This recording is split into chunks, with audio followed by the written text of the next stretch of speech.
ایک عورت رات کے وقت اکیلی جا رہی تھی۔ حضرت عمر رضی اللہ تعالیٰ عنہ نے 20 بدل کر پوچھا، رات کے وقت اکیلی جا رہی ہو، آپ کو ڈر نہیں لگ رہا کیا؟ عورت کہنے لگی، تو عمر رضی اللہ تعالیٰ عنہ کا انتقال ہو گیا ہے، آپ خود ہو، ورنہ عمر کے ہوتے ہوئے کسی میں اتنی جرت نہیں کہ وہ راہ چلتی عورت سے بات کرے۔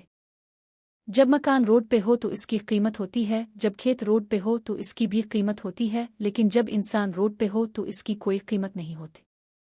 5 لوگوں سے قبر میں سوال نہیں ہوگا: شہید سے، صادق جانی سچے سے، بچے سے، جمعہ کے دن آرات میں مرنے والے سے، ہر رات سورت مک پڑھنے والے سے۔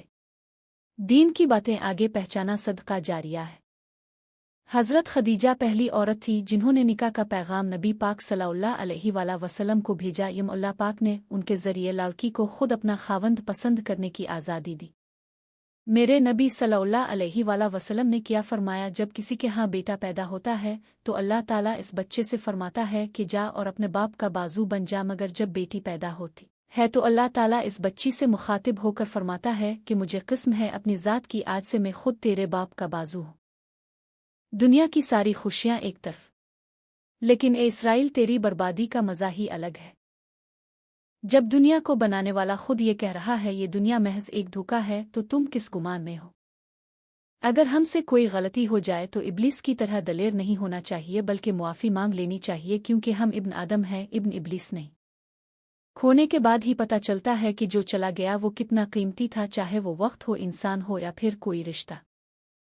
ماں وہ ہستی ہے جو موسیٰ کے سر پہ بھی نہ ہو، تو اللہ فرماتا ہے موسیٰ سنبھل کر آنا، سر پر ماں نہیں ہے۔ زندگی میں ہر طرح کے لمحے آتے ہیں اور ضروری بھی ہیں تاکہ ہم جان سکیں کہ سوائے اللہ کی ذات کے ہمارا خیر خواہ کوئی بھی نہیں۔ جب بھی بے سکونی محسوس ہو، اللہ کے حضور پیش ہو جائے، یہی بہترین زندگی ہے۔ اور ظالم جو کچھ کر رہے ہیں، آپ اس سے اللہ کو غافل تصور نہ کریں۔ اللہ نے بے شک ان کو اس دن تک مہلت دے رکھی ہے جس دن آنکھیں پھٹی کی پھٹی رہ جائیں گی۔ زندگی کے مشکل وقتوں میں تم اکیلے ہوگے، مگر یہی وقت تمہیں سمجھدار، مضبوط اور بے خوف بنا دے گا۔ کچھ باتیں ہمیشہ یاد رہتی ہیں، جیسے کہ اپنے پسندیدہ خواب کی تدفین کرنا، اپنے کردار پہ باتیں سننا، اپنا مشکل وقت اکیلے گزارنا، شدید سر درد میں شور برداشت کرنا اور آنسوں کو حلق میں اتارنا۔ سب سے ذلیل ترین انسان وہ ہے جسے حق اور سچ کا پتہ ہو اور پھر بھی وہ جھوٹ کے ساتھ کھڑا ہو۔ اے دلوں کو سکون دینے والے رب، میرے دل کو سکون عطا فرما۔ اچھے لوگوں میں یہی خامی ہے، وہ سب کو اچھا سمجھ لیتے ہیں۔ تیرا دکھ تیرا ہی رہے گا، تو چاہے اس کو انسانوں کو سنا آنا سنا۔ نماز میں دل لگانے کا طریقہ: جب نماز شروع کرو تو زمین کو دیکھو، مرنے کے بعد ہمیں اس زمین کے اندر جانا ہے۔ رکوع کرو تو پاؤں کو دیکھو، ہماری جان پاؤں سے نکلنا شروع ہوگی۔ جب سجدہ کرو تو ناک کی سمت میں دیکھو، مرنے کے بعد سب سے پہلے ناک ختم ہوگی۔ اور جب بیٹھ جاؤ تو نظر جولی میں ہونی چاہیے، ہمیں خالی جھولی دنیا سے جانا ہے۔ یہ سب کو بتاؤ، کیا پتہ آپ کی وجہ سے کسی کی نماز درست ہو جائے۔